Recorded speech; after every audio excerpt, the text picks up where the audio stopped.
Bonjour. Alors, aujourd'hui, je vais lire quelques extraits d'un livre étonnant.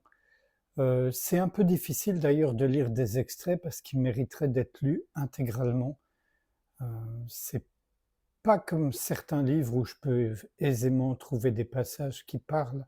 Là, ça parle aussi bien sûr, mais il y a une telle cohérence du début à la fin que ça vaut la peine de le lire. Voilà. Donc ce livre qui est, je vais vous lire la quatrième de couve, c'est important. C'est celui-ci, Le yoga de la déesse, de David Dubois, aux éditions Almora, en sous-titre Les enseignements secrets des yoginis. Alors, David Dubois a déjà écrit beaucoup de livres et beaucoup de traductions aussi.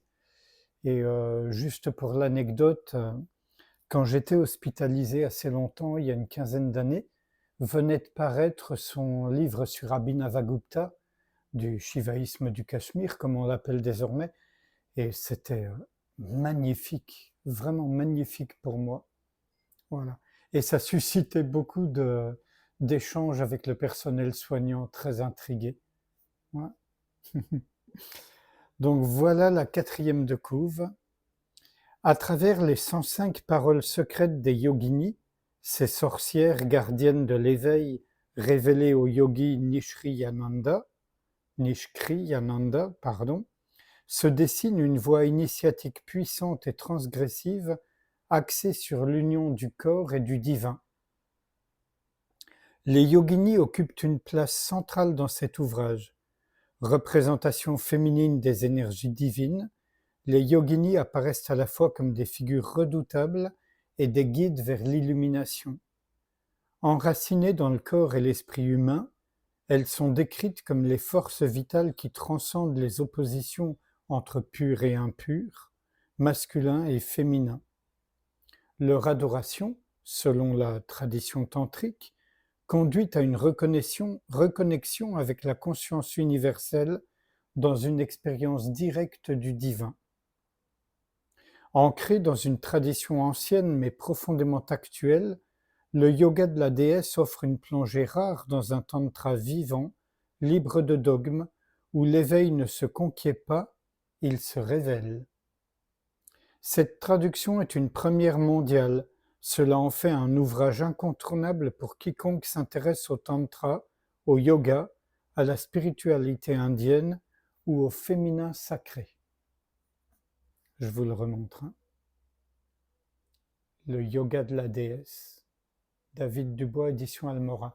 Il vient de paraître il y a quelques jours. En plus, il est splendide, mais voilà.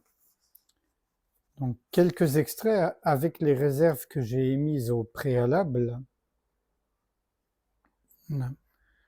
Quand on s'élève à cet état indicible, un silence immense survient, libre des faux concepts à propos du sens des mots, mais toujours présent jusque dans les concepts. Et pourtant, cet enseignement transcendant est indiqué, bien qu'il soit indicible. Ou bien il peut être dit en disant « A », libre des mots et de leur absence. Là, avec le A, on est bien sûr dans des spécificités du tantrisme. C'est pour ça que je dis il faut lire le livre. Ceci advient par une pratique sans effort. Le mouvement du corps et ses activités adviennent comme manifestation de la conscience. Elle est ainsi complètement libre d'elle et est appelée conscience sans occupation. Dans cette tradition, on dit qu'elle est sans effort, car elle dévore tous les concepts. Même excitée, elle est toujours présente, resplendissante, ici et maintenant.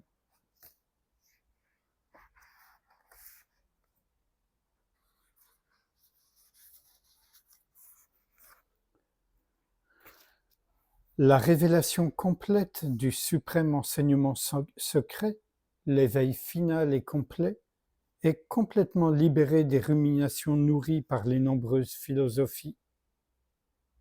Nourrie par la transmission orale, Elle est la grande merveille nommée l'inopinée, toujours présente car elle détruit entièrement le double jeu du temps et de l'éternité. Parce qu'elle est entièrement affranchie des désirs, ces irruptions d'agitation toxique nées du désir limité, elle est une expérience d'expansion absolument immobile. Sans désir et sans changement, dépourvue de tout point d'appui, elle est toujours avide de savourer la joie de la fusion.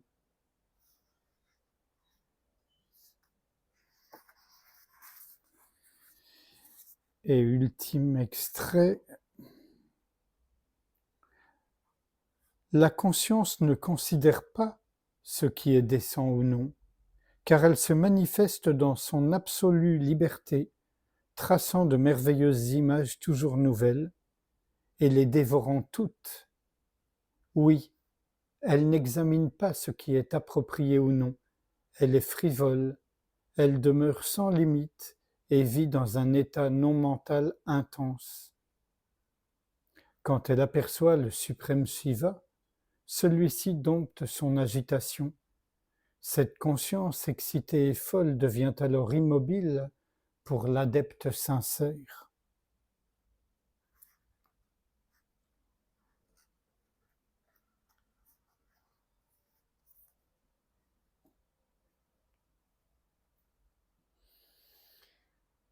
Sans réfléchir à ce qui vient d'être lu, bien que ça puisse susciter des questionnements, des échos, je vous invite à ce qu'on passe un instant ensemble en silence, sans rien faire, sans rien nourrir,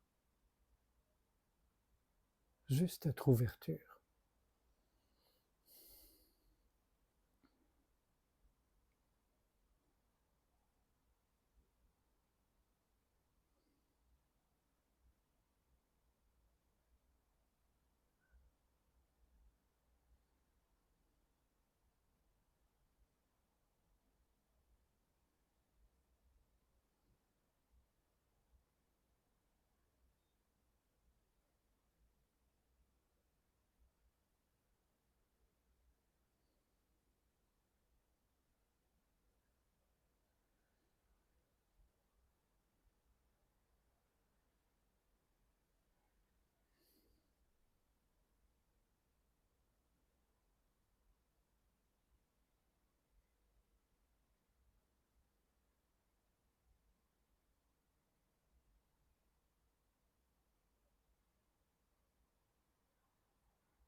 Je vous remercie.